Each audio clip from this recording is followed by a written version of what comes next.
My name is Clara, and I never thought my husband of 8 years would throw me out of my own house. But that's exactly what happened on a cold Tuesday evening. I said, "Get out," Marcus shouted, turning off the TV. "Pack your things and leave. This is my house now."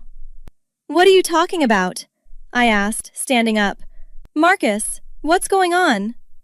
"We're done, Clara. I want a divorce, and I want you out tonight." My hands trembled. "This house belonged to my grandmother. She left it to me." "I've been paying the mortgage for 8 years, he sneered. "I've got more right to it than you do." "I work full-time at the hospital. I pay half of everything." "Not according to my records," Marcus replied. "Now get out, before I call the cops." "You can't be serious." "Dead serious. You've got 1 hour."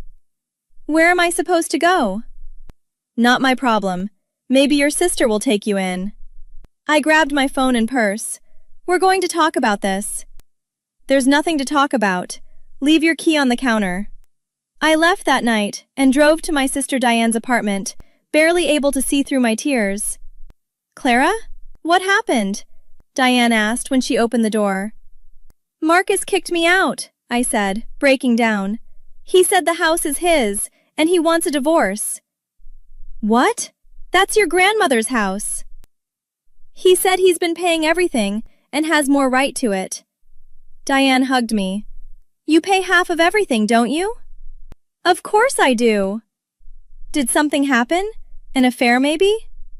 "I don't know. He's been distant lately, working late a lot." The next morning, Diane's doorbell rang. "Are you Clara Bennett?" a man in a suit asked. "I am," I said. "Who are you?" "My name is Robert Chen. I'm a private investigator." He handed me a card. "I was hired by your grandmother's estate attorney 6 months ago." "My grandmother's attorney? She passed away 2 years ago." "Yes, and there were concerns about the property transfer and your marriage. May I come in? I have information you need to see." Robert sat down and opened his briefcase. "Your grandmother's attorney, Patricia Morrison, became aware of suspicious activity regarding your inherited property. She hired me to investigate." "What kind of suspicious activity?" "Your husband has been attempting to forge documents, claiming sole ownership of the house. He's also been diverting your shared funds into a private account." My stomach dropped. "What?" "There's more. He's been in a relationship with a woman named Stephanie Walsh for 14 months. They've been planning to kick you out and move her into the house." "Oh my God," Diane gasped. "I have evidence," Robert said, pulling out a folder. "Bank statements, text messages, photos, and recordings. Your husband has been systematically stealing from you while planning to take your inheritance." "How did you get all this?" "Your grandmother's attorney suspected something when your husband contacted her office about changing the deed. She hired me." Robert spread documents across the table. Text messages between Marcus and Stephanie showed their entire plan. I spent the next hour reading through everything. The evidence was overwhelming. "Listen to this," Robert said, playing a recording. Marcus's voice came through. "Once I get Clara out, we can forge her signature on the quitclaim deed. My buddy at the title company will backdate it. Then the house is mine." Stephanie's voice replied, "What if she fights it?" "She won't. Clara's too soft. Besides, I've been hiding money for over a year. I've got almost 80,000 in my private account." 80,000? I said. "That's my money too." "Keep listening," Robert said. "When can I move in?" Stephanie asked. "Give it a week. I'll have her out by tomorrow, get the deed transferred, and you can move in next weekend." I felt sick. "What do I do now?" "You fight back," Robert said. "I've already contacted Patricia Morrison. She wants to meet with you today." "Can we stop him from taking the house?" "Absolutely. The house is in your name from your grandmother's will. Any forged documents are illegal. He'll face criminal charges." "Good," I said. "I want him to pay for this." 2 hours later, I sat in Patricia Morrison's law office. "Clara, I'm so sorry you're going through this," Patricia said. Your grandmother wanted to make sure you were protected. Thank you for hiring Robert. She had her suspicions about him. That's why she made the will ironclad. The house is yours alone, not marital property, but we need to act fast. What's the plan? First, we freeze all joint accounts immediately. Second, we file for divorce with evidence of his fraud and adultery. Third, we report the attempted deed fraud to the police. Will he go to jail? If the DA pursues charges, yes. Document forgery, theft, and fraud are serious crimes. I want to press charges, I said firmly. Good. He has an appointment at the title company tomorrow. Can we stop him? We're going to let him walk right into a trap, Patricia smiled. She picked up her phone. Detective Sarah Martinez, please. This is Patricia Morrison calling about a fraud case. After a brief conversation, Patricia hung up. Detective Martinez wants to meet with you and Robert this afternoon. At the police station, Detective Martinez listened as I told my story and Robert presented his evidence. This is solid work, the detective said. Mr. Bennett is looking at felony charges. What happens now? I asked. We let him go to the title company tomorrow. We'll have officers waiting. When he attempts to submit forged documents, we arrest him. What about Stephanie? She's complicit in the fraud. She'll be arrested too. Will I get my house back? And my money? The house was never his to take, Detective Martinez assured me. And we'll freeze his accounts. You'll recover every penny. That evening, Marcus called me. Clara, we need to talk, he said. About what? I asked calmly. About the divorce. I'm willing to be fair. You can have your car and personal stuff. I'll keep the house. That house is mine. Not legally. I've been the primary financial contributor. Any judge will see that. We'll let a judge decide then. Don't be stupid, Clara. Just sign the papers I'm sending over. I'll see you in court, Marcus. I hung up and Diane hugged me. You were amazing. I'm done being pushed around, I replied. The next morning, Robert called me. He's at the title company right now. Detective Martinez and her team are in position. Can I be there? The detective asked if you'd come down. They want you to confront him after the arrest. 30 minutes later, I stood outside Liberty Title Company with Detective Martinez. He just submitted the forged deed, she said, listening to her earpiece. Officers are moving in now. We walked inside. Marcus stood at the counter when 2 uniformed officers approached him. Marcus Bennett? One officer asked. Yes? You're under arrest for attempted fraud, forgery, and theft. Put your hands behind your back. What? There must be some mistake. No mistake, sir. The officer handcuffed him. Marcus saw me. Clara? What are you doing here? Watching you get exactly what you deserve, I said calmly. You set me up! Detective Martinez stepped forward. Actually, Mr. Bennett, we have recordings of you planning this fraud for months. What recordings? These recordings, Robert said, appearing beside me.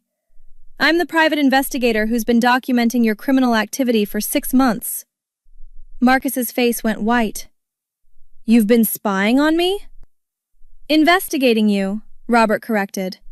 At the request of Clara's grandmother's estate attorney. That house is half mine, Marcus shouted. Actually, it's not, Patricia Morrison said, joining us. The house was Clara's inheritance, clearly designated as separate property. You have no legal claim to it. I've been paying the mortgage. With money from joint accounts that included Clara's income, Patricia replied, which you've also been stealing from. We have evidence of $80,000 you diverted. That's my money. It's marital funds, Detective Martinez said. Theft from your spouse. Just then, Stephanie walked in. Marcus, are you... Oh my God! Ma'am, are you Stephanie Walsh? An officer asked. Yes, why? You're under arrest as an accessory to fraud. What? No! I didn't do anything! You helped plan the fraudulent deed transfer, Detective Martinez said. We have your voice on recordings discussing the crime. Marcus, what did you do? Stephanie cried as they handcuffed her. Shut up, Stephanie. Too late for that, Robert said. You both said plenty already. As officers led them away, Marcus glared at me. You'll regret this, Clara. No, I said firmly. You'll regret underestimating me. Detective Martinez turned to me. You did the right thing. What happens now? They'll be arraigned tomorrow. The DA is pursuing full prosecution. With the evidence we have, they're both looking at serious prison time. Patricia put her hand on my shoulder. Let's go back to my office. We have divorce papers to file. 3 months later, I sat in Patricia's office as she reviewed the final papers. It's over, Clara, Patricia said, smiling. The divorce is final, Marcus is in prison, and everything is back in your name. How long did he get? I asked.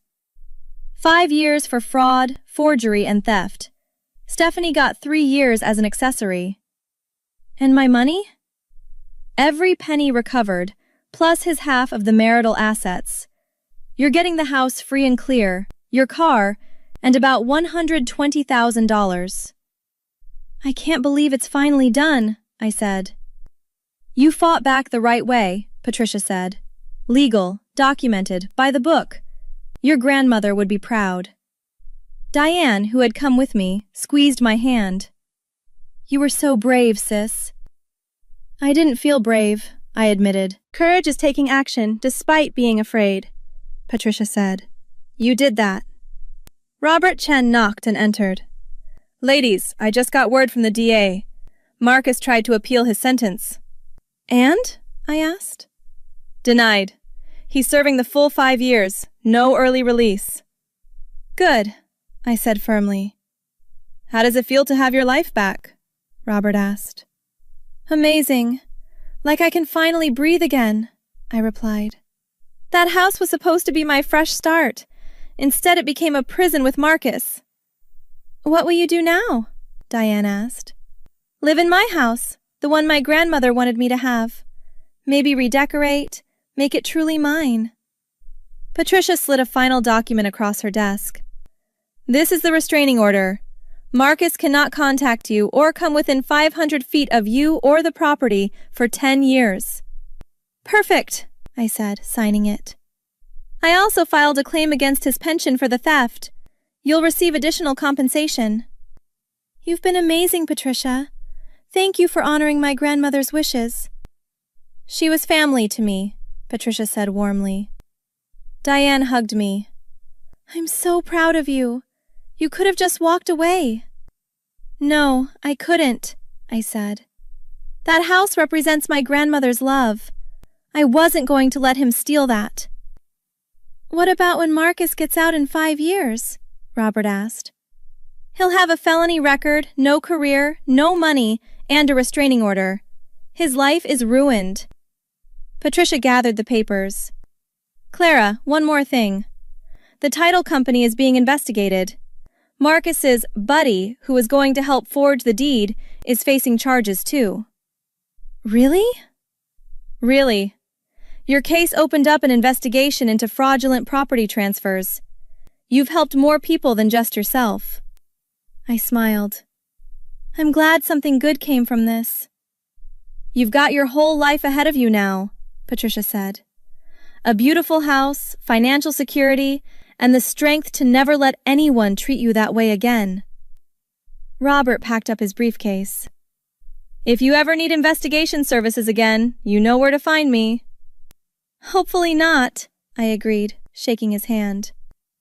Diane drove me back to the house later.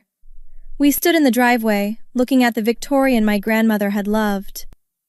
It's really yours now, Diane said. No Marcus, no lies, no theft. Just mine, I repeated. You know what's crazy?